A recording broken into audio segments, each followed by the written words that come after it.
his head explodes. That was the end of him. So Shiva is always tricking the atheists. When he appears, for example, as Shankaracharya and teaches impersonalism, Mayavadi philosophy, then he actually is tricking the atheists into making offenses so that they go to hell. That's his job. So don't follow the Mayavadi impersonal philosophy, because that's a path to hell. If everything is one and we're all God, that means nothing is right or wrong, nothing is good or bad. Then we can do anything we want. After all, if you're God, you never have to say you're sorry, right? So just do whatever you want. Steal, lie, rape, kill, yeah, great fun, right? And then, of course, after that, they go to hell. So we see among the Mayavadis, the impersonalists, they have no standard of morality. They have no standard of conduct, no idea of right and wrong. And because of this, they go to hell. So Shankara is giving that bogus philosophy just for that reason. He was charged by the Lord. He was engaged by the Lord to do that. And the history of that is in the Padma Purana. And we've quoted that so many times too. There's another question? Are ecstatic symptoms a result of communication from the spiritual world? Who is asking? Peter. Peter. Ecstatic symptoms are there because the Lord is in our heart. And when the Lord is pleased, we're pleased. And when the Lord is really pleased, then we get ecstatic symptoms. It's like there's one thing, one level of pleasure is when you get what you want. But an even higher level of pleasure is when somebody loves you, isn't it? So when we follow the external rules and regulations of religion, then it's like Krishna is getting what he wants. He's getting what he asked for. Please do this. Don't eat meat. Don't have illicit sex. Don't take intoxication, like that. So when we follow those external rules and regulations, he's pleased, at least somewhat. But when we really start to appreciate him, and we really start to understand him and love him, then he's really pleased. And when Krishna is really pleased, then we experience ecstatic symptoms because of overflowing joy. It's so much happiness that we can't contain it. Like crying uncontrollably?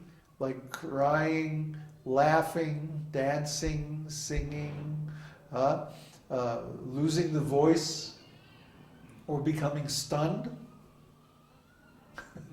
So these are all ecstatic symptoms that come from chanting the holy name.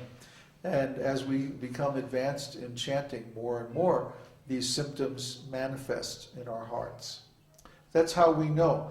In fact, there's a nice song, Gauranga bolite habe pulaka sharir, Hari Hari bolite nayane babe nir, which means, when will that day come when, simply by chanting the holy name of Lord Gauranga, I'll feel shivering in my body and I'll get goosebumps all over. When we feel that, simply by chanting the holy name, we feel so much happiness that our body thrills. And we get goosebumps, and we start breathing hard and sweating, and we just want to run here and there and tell everybody how wonderful this is. That's an ecstatic symptom. Is there another question? He's commenting, this happened to me once. It was uncomfortable. Uncomfortable? Because it made me feel too intimate. I'm not used to it. Well, wait a minute. The Lord is in your heart. The Lord is at the core of your soul. The Lord is already intimate. He's not only intimate, he's with you every moment. He knows everything you're doing, everything you're thinking, the physiological state of your body, the mental state of your mind and intelligence. He knows everything. He's already our most intimate friend. He goes through everything with us, 24 hours a day. So what do you mean intimate? You're afraid of intimate? It's too late. Yeah, I mean, the Lord is already our most intimate friend. Nobody in this material world can know you as intimately as the Lord. So don't worry about it. It's a good thing. Huh? Don't try to hold it back or stop it or anything like that. If it happens, just enjoy it. Another question? Connor is asking, today's fast, we can eat sesame seeds. Anything else? Ekadashi? Well, Ekadashi means basically we try to minimize the demands of the senses as far as possible, and especially the tongue. So on Ekadashi, if we can fast completely, that's the best thing. If we can't do that for whatever reason, then just eat fruits and vegetables. Sesame seeds are good on Ekadashi. Actually, any kind of seeds. Sesame seeds, sunflower seeds, quinoa. There's that, it's grown in South America. Amaranth, sometimes it's called quinoa. This can be eaten, any kind of vegetables, any kind of fruit, any kind of milk products. So actually there's a lot of things that we can eat on Ekadashi. And yesterday we had a wonderful Ekadashi. It was in Mexico. We celebrated Ekadashi yesterday because of astrological reasons. It is on different days in different locations in the world. So yesterday we were doing Ekadashi. We had papaya and yogurt milkshakes and banana and like that. So it wasn't really too austere, but it was a nice fast. Anything else? Can I draw Lord Chaitanya like Krishna with muscular features, arms that come down to the knees, etc.?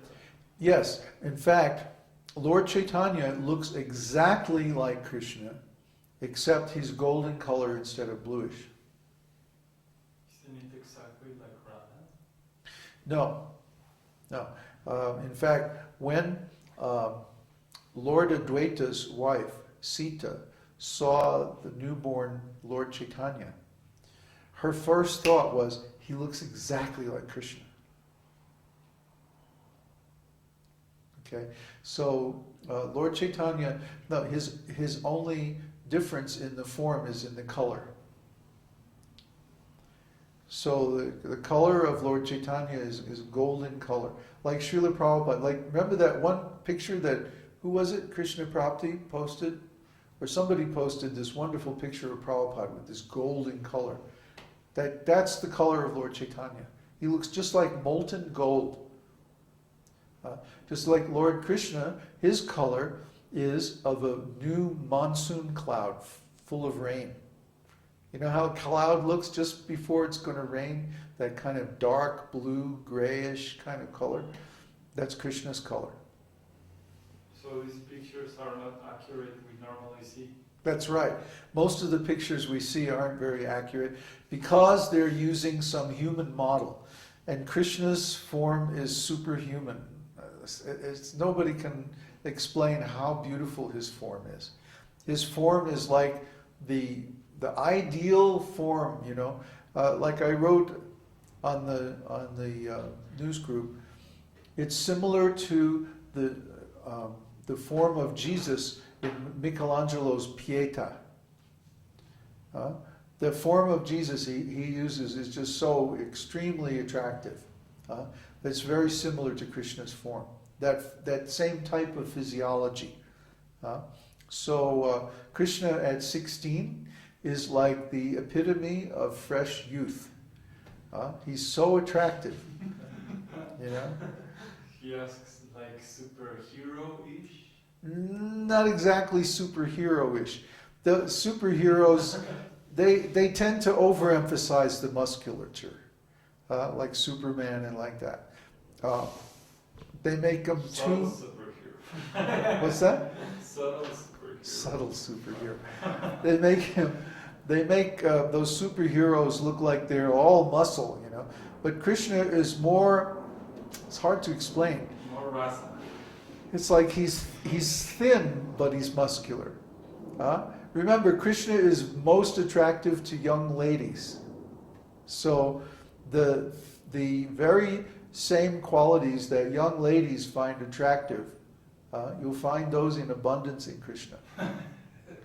Long, black, curly hair, and very beautiful features of the entire body, and very cute. He's always posed in a certain way. It's like a very attractive way of standing. You know, he has an attitude. That's the thing that I think a lot of painters miss about Krishna, is that it's not just his form, it's also his attitude that's very attractive and beautiful. Very poetic, like the most beautiful